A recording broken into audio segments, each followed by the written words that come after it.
দিন দুপুরে আইনজীবীর ঘরে হাত সাফাই করলো চোরের দল। থানা থেকে ঢিলচুড়া দূরত্বে ঘটে গেল এই দুঃসাহসিক চুরির ঘটনা।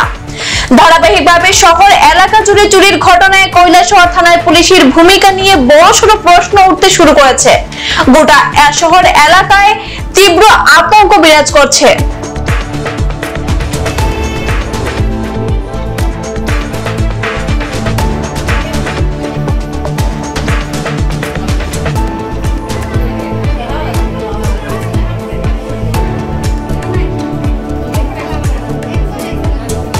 কৈলাসহর এলাকায় চুরি অব্যাহত। এবার কৈলাসহর বার অ্যাসোসিয়েশনের সদস্য আইনজীবী প্রান্তোষ দাসের কৈলাসহর পুর পরিষদের 10 নম্বর ওয়ার্ডের গোবিন্দপুর এলাকার কল্যাণী আচার্যের বাড়ির ভাড়া ঘরে হানা দিল চোর। মঙ্গলবার সকালে আইনজীবী প্রান্তোষ দাস কৈলাসহর আদালতে চলে যান এবং সারাদিন অফিসের কাজ ছেড়ে বিকেলে 5:30 নাগাদ আইনজীবী প্রান্তোষ দাস বাড়িতে ফিরে দেখেন ওনার বাড়ির বারান্দার গ্রিলের তালা ভাঙা এবং ঘরের সবকটি দরজা খোলা। এই দৃশ্য দেখে প্রথমে প্রান্তোষ বাবু ঘাবড়ে গিয়ে ঘরের ভিতরে ঢুকে গিয়ে দেখেন ওনার ঘরের সমস্ত কিছু এলোমেলো এবং ওনার দামি কাপড় সহ বেশ কিছু আইনের বই নেই। পরবর্তী সময়ে উনি দেখেন যে ওনার মালিকের ঘরেরও সবকটি দরজা খোলা এবং মালিকের ঘরের সব গোদরেজ এবং লকার ভাঙা। মালিকের ঘরের লকার ভেঙে প্রচুর সোনা এবং নগদ টাকা নিয়ে যায় চোরেরা। সবকিছু দেখে প্রান্তোষ বাবু ওনার অন্যান্য সহকর্মী আইনজীবীদের খবর দেন এবং ওনারা এসে কৈলাসহর থানায় খবর দেন। সকালবেলা তো আমি 10টার সময় প্রত্যেকদিনই অফিসে যাই। আমি তো অ্যাডভোকেট প্রান্তোষ দাস। আমি প্রত্যেকদিনই 10টার সময় অফিসে যাই।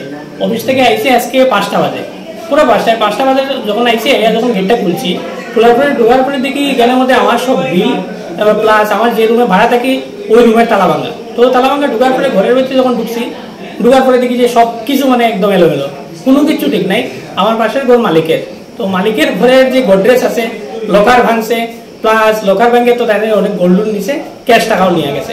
তো আমার রুমের মধ্যে আমার কিছু কাপড় জড়িয়া এমন কিছু বইপত্র প্লাস আমার কিছু ডকুমেন্টও এগুলো সব কিছু নিয়ে গেছে। আপনার কি কোনো নগদ টাকা পয়সা? আমার কোনো নগদ টাকা ছিল না, করে সব টাকা রাখি না আমি এরকম ক্যাশ, একলা থাকি দিকে এই জন্য।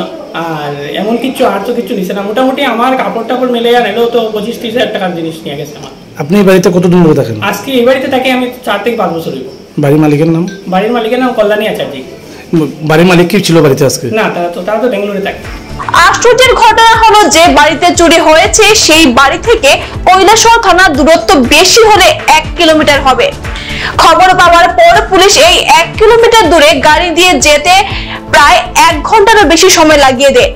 যদি পরবর্তী সময়ে কৈলাসহর থানার পুলিশ অফিসার আশিস দাসের নেতৃত্বে পুলিশ এবং টিএসআর বাহিনী ঘটনাস্থলে এসে ঘটনার খোঁজ নিয়েছে। চোরেরা চুরি করে যাওয়ার সময় সম্ভবত চোরেদের ব্যবহৃত একটি গেঞ্জি ফেলে রেখে চলে যায়। পুলিশ সেই গেঞ্জিটি উদ্ধার করে নিয়ে গেছে। শুনে নেব আইনজীবী প্রান্তোষ দাসের বাড়িতে চুরিকাণ্ড সম্বন্ধে পুলিশ অফিসার আশিস দাস কি জানিয়েছেন। গোবিন্দপুর 11 নম্বর ওয়ার্ড প্রান্তোষ দাস নিচে অ্যাডভোকেট, তাইনে একটা রুম ভাড়া থাকে, তাইনে রুমটা চুরি হয়েছে, কাপড় সাপড় নিয়ে গেছে গা, বইটু নিছে। 2 নম্বর হয়েছে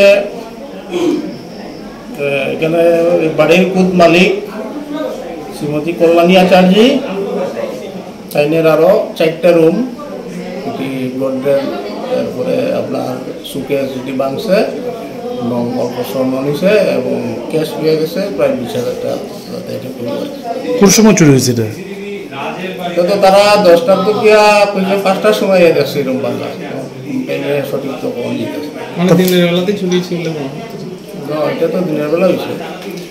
এর আগে কি তারা মানে প্রত্যেক দিনই কি তারা এরকম বাড়ি খালি থাকতো, এরকম কোনো খবর পাইছেন? তারা সবসময় এরকম তালা বেরিয়ে যায় আর কি।